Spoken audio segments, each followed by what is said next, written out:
Hi, welcome back to my YouTube channel. I hope you're doing very well. If this is your first time of hitting this channel, thank you so much. If you are a returning viewer, a returning subscriber, thank you so much.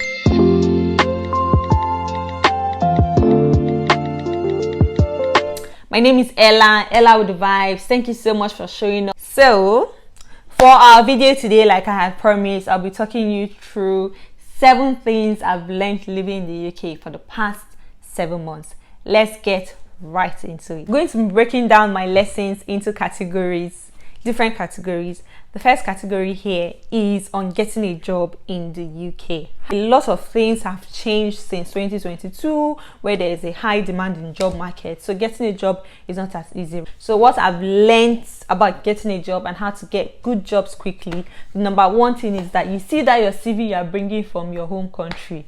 You need to put it in one corner first. Most of the companies, they require you to have UK experience. There's a certain way they work here, so they require you to have that. Let's say, for instance, in your home country, you've worked as a data analyst or a bank manager or a digital marketing specialist, all of those fancy names. Most times they actually don't care if you've been a bank manager, where you're coming from, or you've been the CEO. Nobody cares.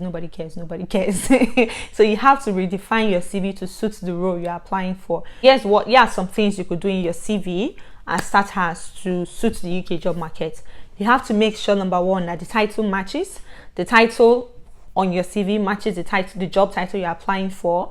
I would say personally, don't put your exact address, but you can put the city where you're living. You have to put at least 2 experience section of related experience to the job you're applying for, and of course you have to put necessary skills that show that you can actually do this job.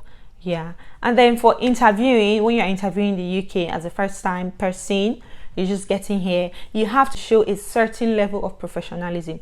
Don't worry too much about your accent, or maybe if you're not understanding them, just be professional. And then also think about the STAR method, which is situation, task, action, result.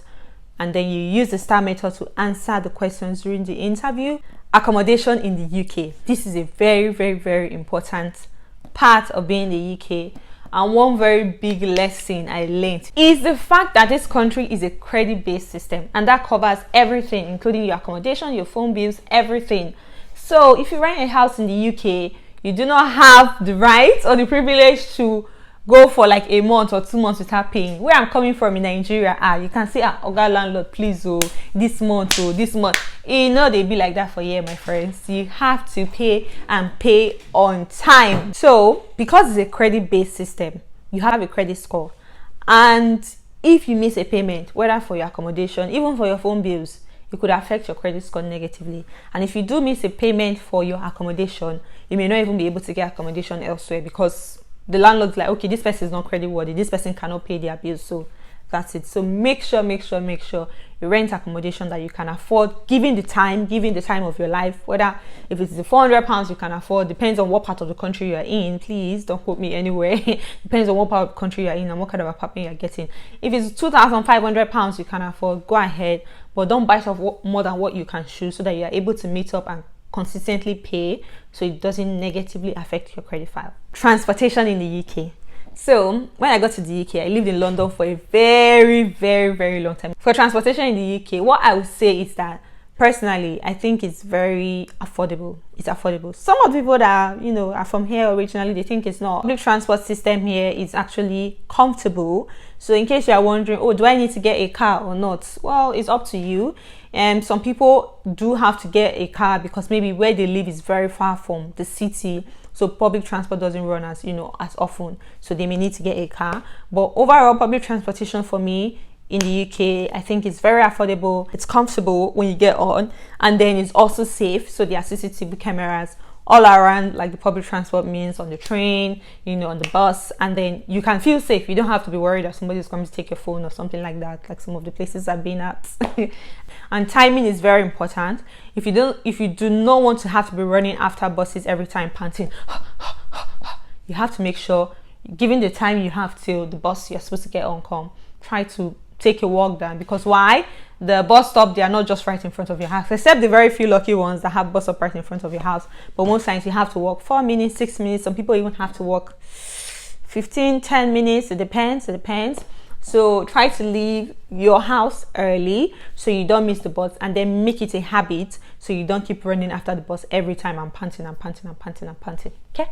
Is the UK a secure place? Is it safe? Personally, for me, I would say that the UK is a safe place. But as with any place that you find human beings, there must be bad people. So you have to be careful on your own. But generally, the UK is safe. I've had to get home sometimes by like 12 a.m. traveling from city to city. Sometimes by 9 p.m. I'm on the road traveling from one city to another. It's safe because public transports are also safe. But be conscious of your environment all the time, because sometimes some people can be moving mad. You know what I mean? So if maybe you're on a public transport system, or you're walking on the road and then there's some weird man or woman coming towards you in a funny way, just trying to cross to the other side of the road. But maybe that's me, I'm just paranoid. But another lesson I learned living here about the UK work environment is that it is very, very strict. And I suffered for the first few weeks or months with this, but you can't just do anyhow and get away with it. Nobody's going to take that here. If you are late from your break, they could literally remove it from your pay, because you pay, you get paid per hour. So it's very strict. So if you are traveling to the UK, you're coming here to live, and you just got a job, please be mindful of where you work. Stay very professional, stay very respectful, stay kind too. I think kindness helped me a lot. And then very important is to do your job very well. In this place, they can fire you like this. Like if you're not doing your job, if you're not meeting your target, that's it, you're gone. So you have to make sure that. But the good thing though is that they will actually train you on the job. Most of the jobs here, especially for entry-level jobs, all these new starter jobs, they will always train you, because you understand that maybe you're coming from a different work environment. I worked as a customer service person, and then for the first 3 months was just like training and stuff. Nobody was pressuring me. But if you do follow those trainings step by step, you can actually get to do the job very well. But if you don't follow the training, you won't be doing it well, and then after some time they'll tell you to get out. So take note of that. Food in the UK. My friends, as a Nigerian, as an African, it is tough. It is tough, because on a good day, when I go to work and I do not carry lunch, hey, that's why I go do like this. Hungry go beat me. Because you can't just walk to a store and buy jollof rice and chicken. You can't. Or in Nigeria, and I can just walk somewhere and just buy a mala. You know, go see for you. Burger. If you not eat burger, you eat burger. If you not eat burger, you eat burger and chips. You eat burger. Days I don't carry food.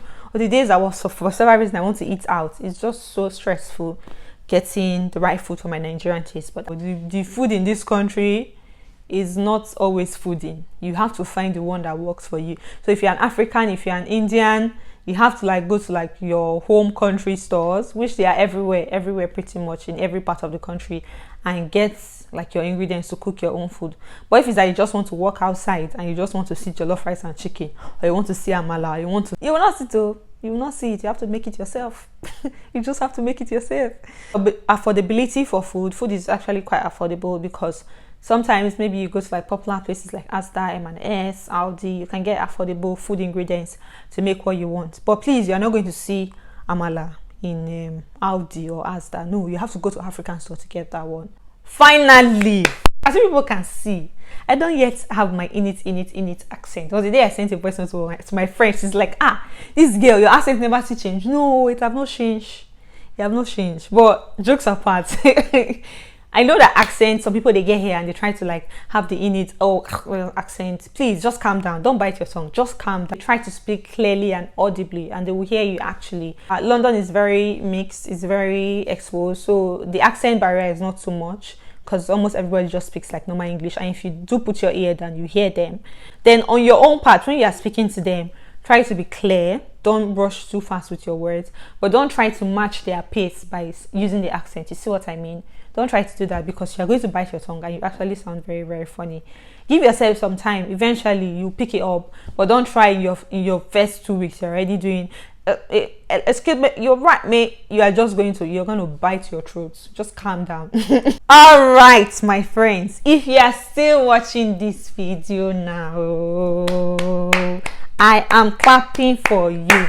Thank you so much for sticking with me. Thank you so much for staying till this part of this video. You are the real OG, and from the bottom of my heart, I just want to say thank you. Please like, comment, share this video. If you know somebody that is going to be jackpotting soon, share them this video so they get the information in this video.